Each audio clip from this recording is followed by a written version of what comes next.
जो आँखें मिली हैं वह दुनिया को देखने के लिए नहीं कि दुनिया में कौन बदल रहा है या नहीं बदल रहा है, ये अपने आप को बदल रहे हैं कि नहीं बदल रहे हैं, ये जो शत्रु हैं वो मित्र हो रहे हैं कि नहीं हो रहे हैं, ये देखने के लिए आँखें नहीं है। ये आँखें हैं जिनको देखने के लिए, जिन भगवान को देखने के लिए और जिन भगवान को देख करके निज भगवान को देखने के लिए मिली है। जिन भगवान को देखे निहारे, ऐसा ही मैं भी हूँ, निज तत्व भी ऐसा है। कठिन लगता है, कैसे देखे अपने आप को, जिसे कभी देखा ही नहीं, देखे तो कैसे देखें। जैसे हम औरों को देखते हैं ऐसे स्वयं को भी देख सकते हैं, बशर्ते ये है कि दृष्टि स्व सन्मुख करना है। जैसे औरों को देखने के लिए पर सन्मुख दृष्टि करते हैं, ऐसे स्वयं को देखने के लिए स्व सन्मुख दृष्टि करना है। जैसे आप कहते हैं आज मैंने उनसे बिल्कुल मन से मुलाकात की है। जब औरों से मन से मुलाकात कर सकते हो तो अपने ही चेतन से मन से मुलाकात क्यों नहीं कर सकते। औरों की निगरानी रख सकते हो तो अपने भावों की निगरानी क्यों नहीं रख सकते।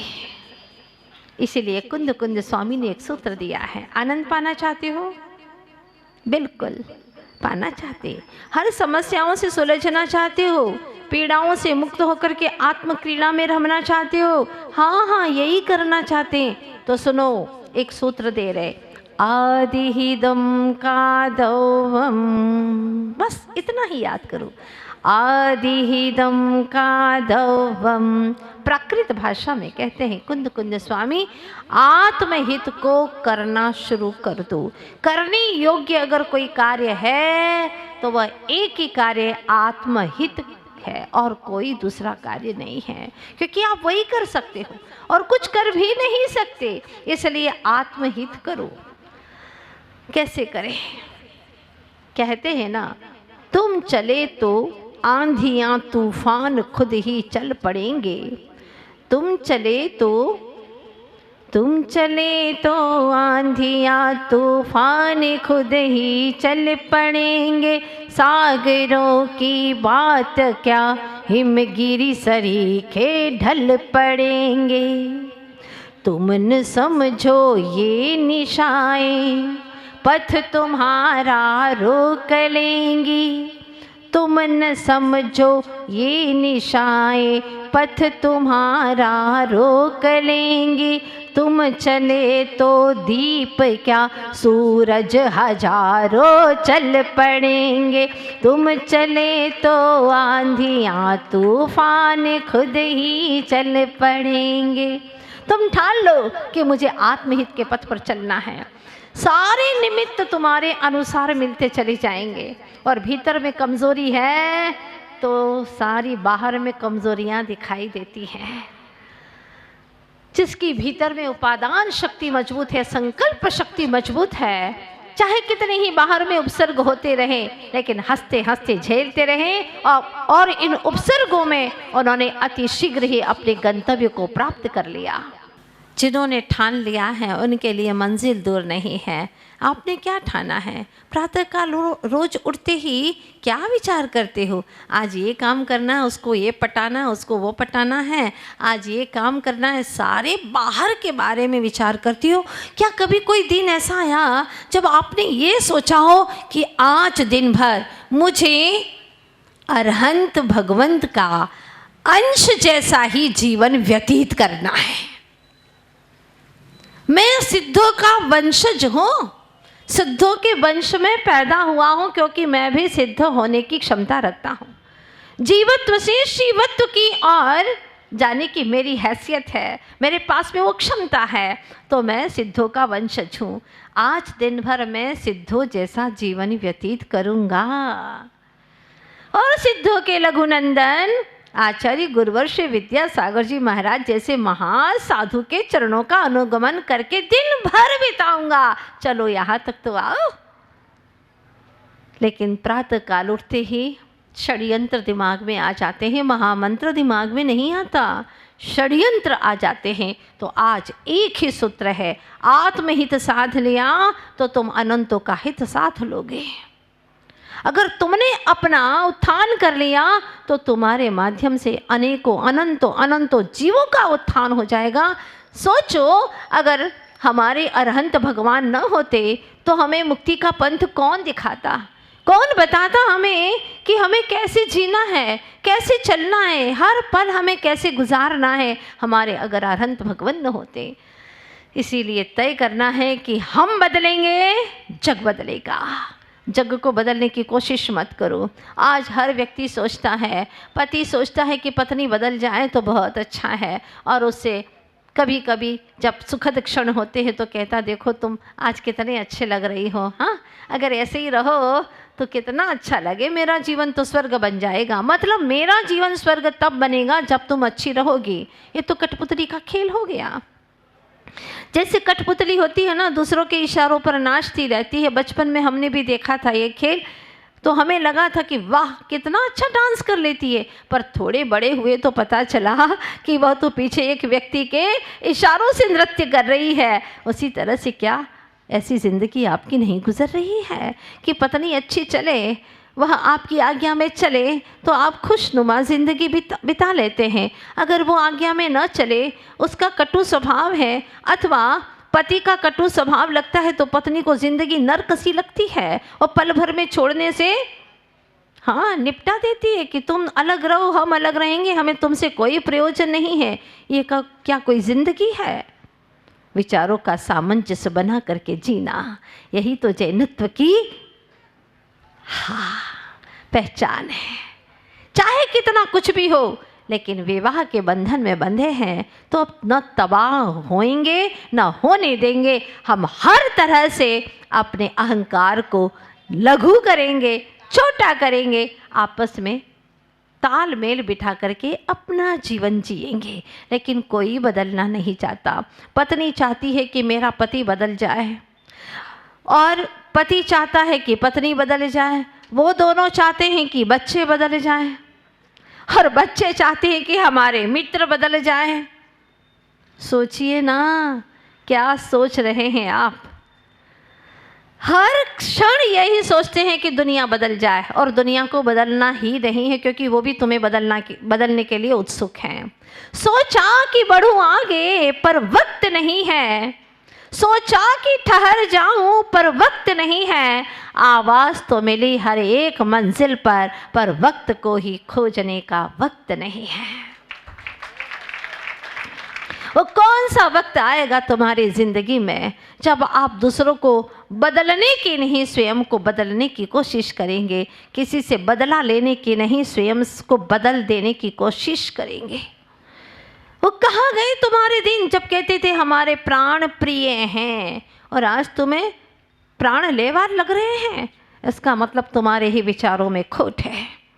अपने विचारों को बदलने की कोशिश करो, वरना ज़िंदगी तो ऐसे तूफानों की भांति पलक झपकते ही बीत जाएगी। फिर क्या करेंगे? यहाँ की दुश्मनी अनेकों भवों तक तुम्हें भोगनी पड़ेगी, और ऐसे ही ज़िंदगी एक नहीं दो नहीं अनेकों ज़िंदगी गुजर जाएंगी। बेहतर है ये जो गोल्डन चांस मिला है, अपने परिणामों को बदलने की कोशिश करो। मुझे वो घटना याद है जब वह कैदी 25 साल की सज़ा काट करके अपने नगर में आने वाला था, और नगर में जब आने वाला था, ट्रेन में बैठा हुआ था, पास के मुसाफिर से उसने कहा, भाई देखो न जरा मेरा स्टेशन आ गया है क्या?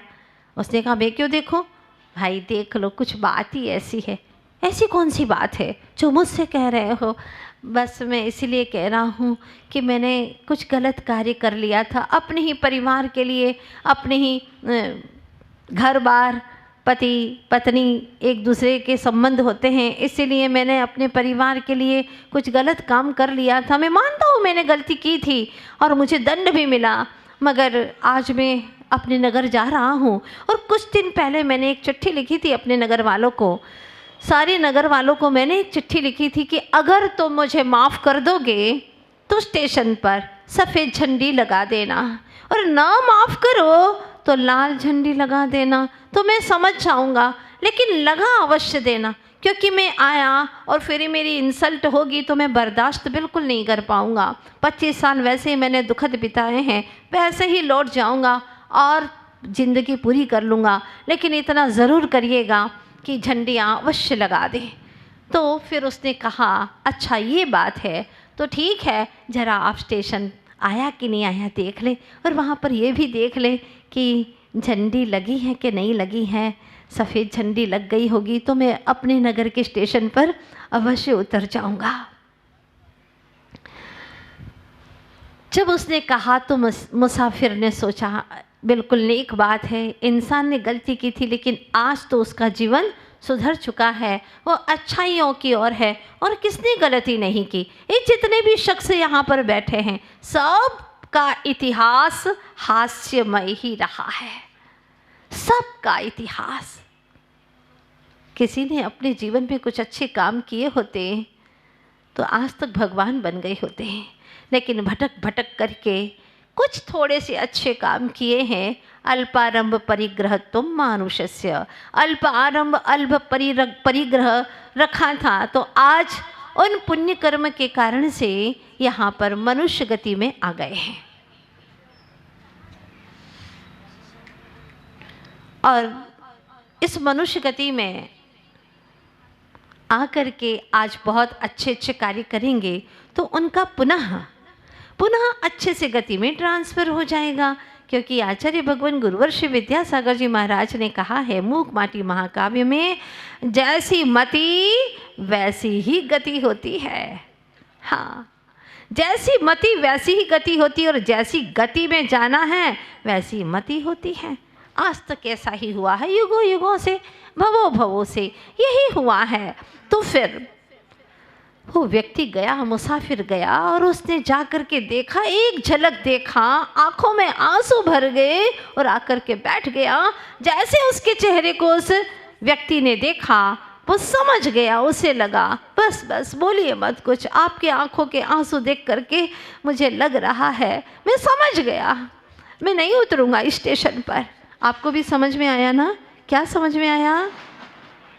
लाल झंडी थी, क्योंकि आपने सोचा ही ऐसा है, आपके भीतर में सोच ही ऐसी है। आप किसी और को माफ़ नहीं कर सकते तो आपको लगा कि मुझे भी माफ़ कौन करेगा, है ना? हम अपनी सोच के अनुसार ही सोचते हैं। भगवान ने जो पहले सोचा था, भगवान होने के पहले, क्या हम वैसा नहीं सोच सकते? जब सोचना ही है तो क्यों नहीं सोच सकते? अच्छा क्यों नहीं सोच सकते? अपने विचारों को अच्छा क्यों नहीं बना सकते? और भगवान भी एक दिन हमारे ही जैसे थे, ऐसे ही धरती पर थे, लेकिन उन्होंने सद्विचार किए, हमेशा अपने आप को अच्छे से अच्छा बनाने का भाव बनाया, और वैसे ही उन्होंने कृत्य किए, वो आज भगवान हो गए।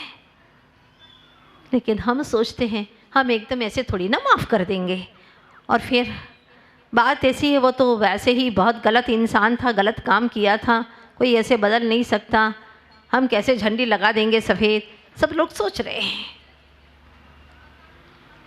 ध्यान दीजिएगा, हम चाहें तो आज से और अभी से अच्छी सोच बना सकते हैं, और अच्छी सोच ही इंसान को अच्छा बनाती है, उसका अच्छे व्यक्तित्व का निर्माण करती है, और अच्छी सोच ही उसके सत्ता में भी पुण्य का आश्रम कराती है।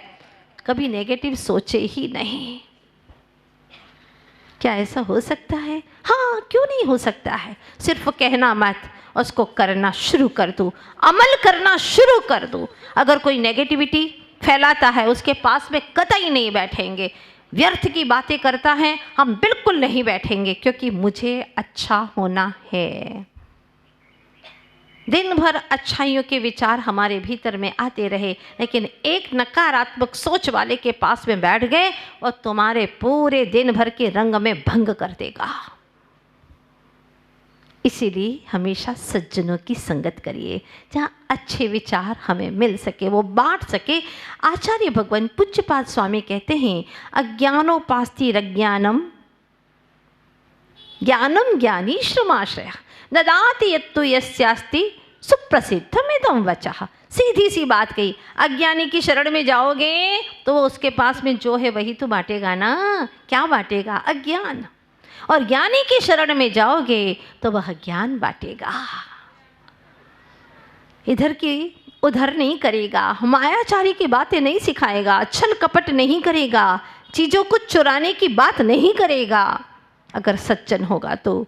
और दुर्जनों की संगति में जाओगे, उसके जितने दुश्मन हैं वो तुम्हारी खोपड़ी में डालेगा, और वह भी निश्चित रूप से जो उसके दुश्मन है वो तुम्हारे भी दुश्मन बना देगा। बात समझ में आ रही है ना आपको? क्या अपने अनादिकाल के दुश्मन कम हैं जो और दुश्मनों को इकट्ठा कर रहे हैं?